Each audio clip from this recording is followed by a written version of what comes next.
Assalamualaikum warahmatullahi wabarakatuh.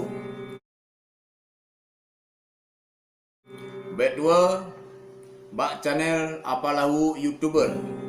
Subscribe, like, and share. Ronyo akan membalas sebuah pantun, yaitu balasan ke Dek Maria.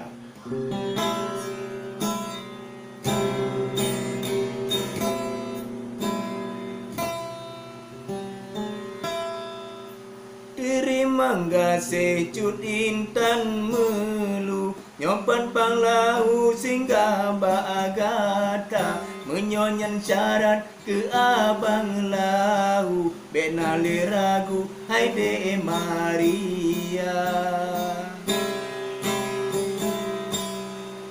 Siap ulun beberapa mau silap melampu akan lon mita limang boh dalam asa jipupu dah pegang laju hai de Maria.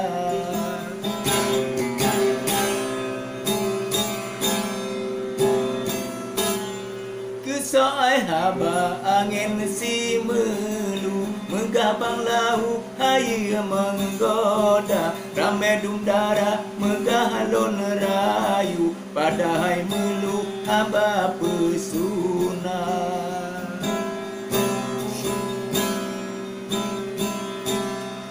Akan ulun jakenan hai melu akan lon tuju punakan raya segala melangkah besalah lalu bacut bang lahu tanya ngebagata.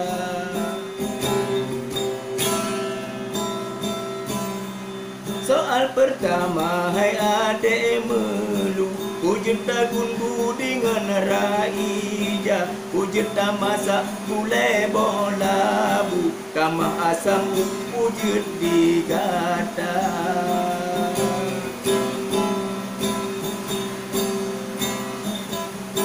Soal kedua dari bang lau ke adik melu di nagan raya mudik kasiap ngan abang lau menyobit mampu lonja abagata.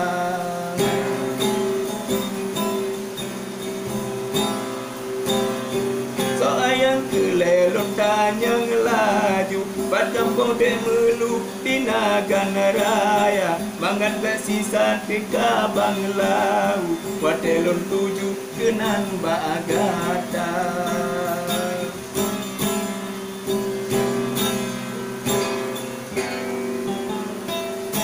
Sayang kebut menlon depu berjujur laju hai de Maria ubud gada hai ade melu tinggal si pagi ngan bang kuala.